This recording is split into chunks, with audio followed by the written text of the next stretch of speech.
کرو گے تو اللہ تمہیں اہل لوگوں میں شمار فرمائے گا۔ پھر آگے فرماتے ہیں لوگوں سے ان کی موافقت کے ساتھ، اب یہ بالکل اس کے متضاد بات لگ رہی ہے لیکن یہ بات اس کے متضاد نہیں ہے۔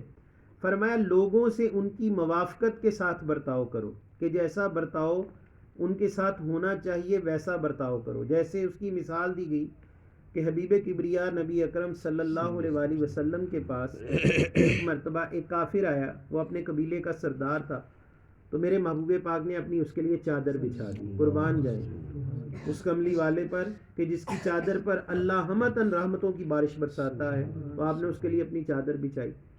اب اس کی تعظیم اس لیے کی گئی کہ وہ اپنے قبیلے کا بڑا ہے، اور حضور علیہ الصلوۃ والسلام نے فرمایا جس کو اللہ نے عزت دی ہو تو اس کی عزت کرنے میں اللہ تمہیں عزت عطا فرمائے گا۔ جس کو اللہ نے عزت دی ہے، آپ اس کی اگر عزت نہیں کر رہے اس کا مطلب ہے آپ اللہ پر معترض ہیں کہ اللہ نے اس کو عزت دی ہے، کسی قبیلے کی بنیاد پر، کسی تقوی پرہیزگاری کی بنیاد پر، کسی کو علم کی بنیاد پر، کسی کو دولت کی بنیاد پر، یہ عزت ہے نا، کسی کو عہدے کے اعتبار سے، تو آپ اس کی عزت پر نالا نہ ہو، اس کی آپ یہ نہ کہیں کہ میں فلاں شخص کی تذلیل کروں گا، یہ کرنا بھی اسلام میں جائز نہیں ہے۔ مثال اس کی ایسے دی جاتی ہے کہ ہمارے لوگ سیاستدانوں کو گالیاں دیتے ہیں اور جب وہ سامنے آ جاتے ہیں لوگ ان کے لیے اٹھ کے کھڑے ہو جاتے ہیں، تو یہ منافقت ہے۔ اور اس کے بدل جو دوسرا رویہ وہ یہ ہے کہ اگر کوئی دنیا کا بدکار شخص بھی آپ کے پاس آ جائے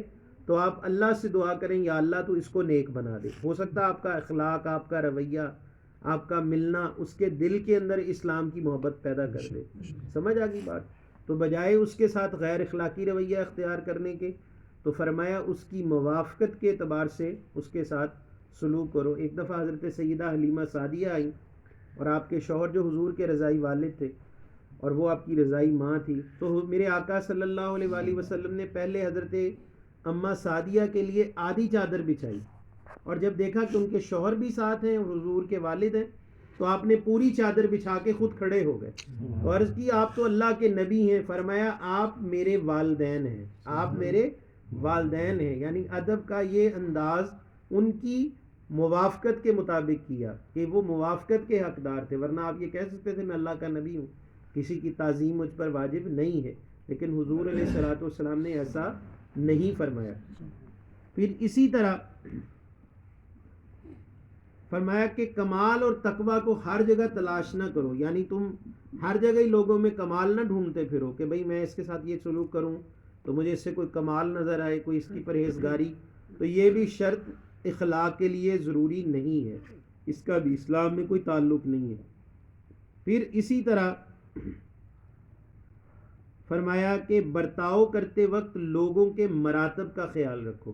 اب یہ اگلا جو جملہ ہے یہ اس میں ایک اور بات آپ فرما رہے ہیں، وہ کیا کہ اگر دیکھو کہ دنیا کا کوئی باعزت شخص تمہارے پاس آ جائے تو یہ وہی بات آ گئی کہ آپ نے اپنی چادر اس کے لیے بچھائی، اس کو عزت دی اور اس کے مراتب کے حساب سے اس سے ملاقات کی۔ جو ایمان والے کے مراتب ہیں وہ اور ہیں، جو کافر کے مراتب ہیں وہ اور ہیں، دونوں کی تعظیم برابر نہیں، لیکن عزت دونوں کو یکساں دی گئی ہے، دونوں کو یکساں اسلام میں دی گئی ہے۔ لیکن جو دل کے اندر عزت ہے وہ ہماری ایمان والے کے لیے ہی ہو، ہمارے دل میں جو عزت ہو وہ یہ نہ ہو کہ ہم کافر کی عزت کرتے کرتے اسی کے رنگ میں رنگ جائے، جیسے لوگ کرتے ہیں کہ کوئی کافر کوئی بڑا شخص آ گیا تو ہم دل میں سے بھی اس کے تابع ہو گئے، بظاہر تو بچ ہی رہے، اب دل میں بھی اس کو ہی ہم بہت بڑا سمجھ رہے ہیں۔ تو فرمایا اندر جو قلباً آپ کے لیے عزت مراتب اس کے ہیں جو اللہ کے زیادہ نزدیک ہے۔ درود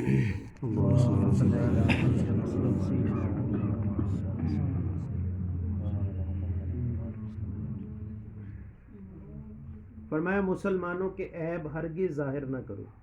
کسی کا اگر کوئی عیب ایسا ہے کہ وہ عیب بتانے سے کسی کا نہ کوئی فائدہ ہے تو اس کو کوئی عیب بیان، ہاں کوئی عیب ایسا ہے کہ آپ اس کو اس لیے بیان کر رہے ہیں کہ بھئی دوسرا اس سے محفوظ ہو جائے، ایسا نہ ہو کہ یہ دوسرے کو کسی دھوکے میں رکھے، کسی سے کوئی مال لوٹ کے لے جائے، تو ایسا عیب بیان کیا جا سکتا ہے۔ لیکن چھوٹے چھوٹے عیوب ہیں، یہ گھر میں ایسا کرتا ہے، یہ معاملات ایسے کرتا ہے، یہ محلے میں ایسا، یہ باتیں کرنا یہ جائز نہیں ہے، کیونکہ میرے آقا نبی اکرم صلی اللہ علیہ وآلہ وسلم فرماتے جو دنیا میں ستار العیوب اللہ کی ذات ہے، جو دنیا میں لوگوں کی ستاری کرے گا، اللہ قیامت کے دن اس کے عیبوں پر ستاری فرمائے گا، پردہ پوشی کرے گا.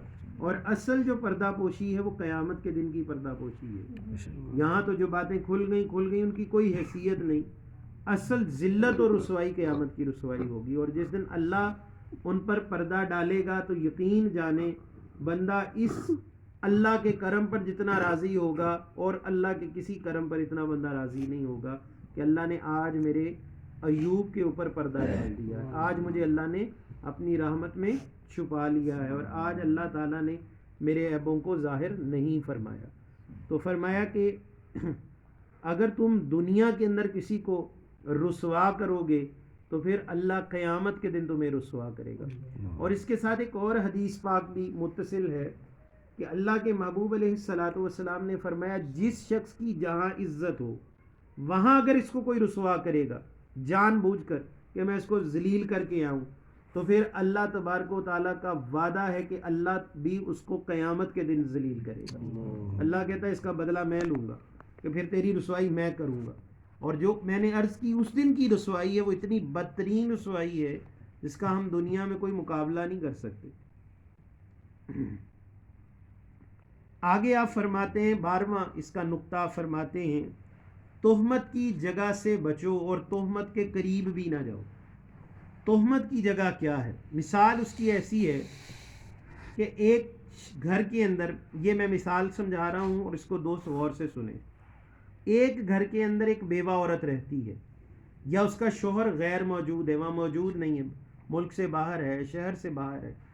آپ اس گھر میں جانا شروع ہو رہے ہیں اور آپ کہہ رہے ہیں یہ تو میری بہن ہے، میرا اس سے کوئی رشتہ ہے، یہ میرے رشتہ دار ہے یا میرے دوست کے گھر والے ہیں، تو میں تو ویسے ہی ملنے چلا جاتا ہوں، میرا تو گھر میں بڑا اچھا تعلق ہے.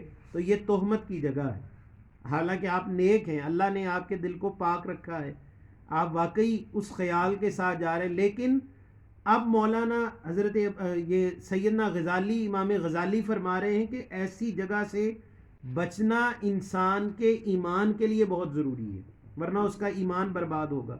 کیسے کہ لوگ اس پر تہمت قائم کریں گے اور پھر اس کے دل میں شیطان ایمان کی جگہ انتقام پیدا کرے گا.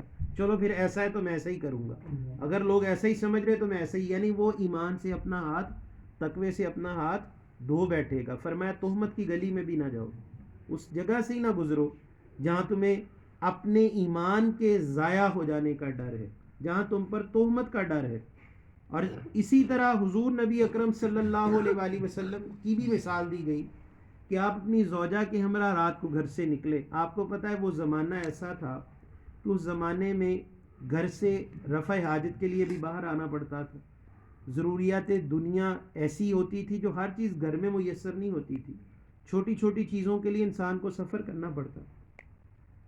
تو اللہ کے محبوب اپنی زوجہ کے ساتھ رات کو گھر سے نکلے تو ایک صحابی رسول صلی اللہ علیہ وآلہ وسلم نے دیکھا، وہ جان گئے کہ یہ میری ماں ہے، ہماری امت کی ماں ہے اور اللہ کے محبوب آپ کے ساتھ ہیں.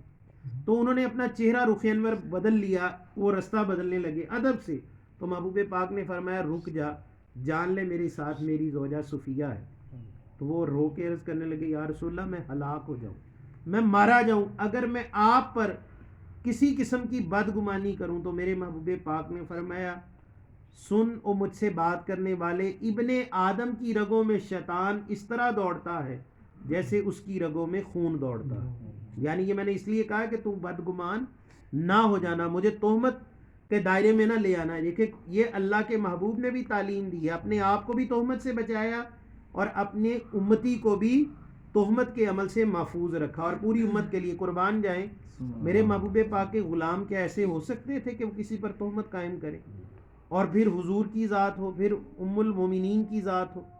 لیکن میرے محبوب پاک صلی اللہ علیہ وآلہ وسلم نے ایک تعلیم کو قائم فرمایا کہ ایسا ہرگز ہرگز نہیں ہے. اور اگر ایسی کیفیت ہو، مثال کے طور پر ہمیں یہ معلوم ہو کہ کوئی بات تہمت بن رہی ہے تو اس کی وضاحت کر دی جائے تاکہ دلوں سے تہمت نکل جائے. بات سمجھ میں آ گئی جی. پھر اسی طرح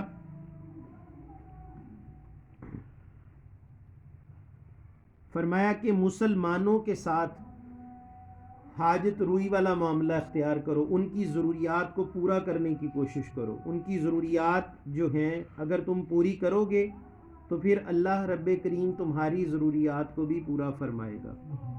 اب اس کے اندر ضروریات پوری کرنے کے بعد اس کے معنی کیا ہیں؟ اس کے معنی یہ ہیں کہ اللہ کے محبوب علیہ الصلاۃ والسلام کے پاس مختلف وفود آیا کرتے، یہ بات بھی سمجھ لیں. اب ان وفود کے اندر بڑے لوگ بھی شامل ہوتے، عام لوگ بھی آتے، قبائل کے عام عرب بدو بھی آتے. تو صحابہ کرام رضوان اللہ علیہ مجمعین یہ جانتے تھے کہ جب یہ وفود آئیں گے تو محبوب پاک صلی اللہ علیہ وآلہ وسلم ان کی مہمان نوازی کریں گے، کھلائیں گے پلائیں گے. تو وہ اور ان کے پاس جانور بھی ہوں گے، ان کے پاس اونٹ بھی ہوں گے، گھوڑے بھی ہوں گے، ان کے چارے کا بھی انتظام کرنا ہوگا، ان کو باندھنے کی بھی جگہ چاہیے ہوگی. تو صحابہ کرام یہ اپنی ڈیوٹیاں مقرر کرتے کہ ان کی حاجت روئی کے لیے وہ وہاں کھڑے ہو جاتے کہ جو وفد آئے آج سب کے اونٹوں کو چارہ میں دوں گا. یہ ایک ڈیوٹی لگ گئی. اب یہ بھی ایک حاجت روئی ہے، کسی نے مانگا نہیں ہے لیکن یہ ضرورت تو ہے نا، حاجت تو ہے نا. اب پتہ ہے کہ اللہ کے محبوب کے پاس آج فلاں مہمان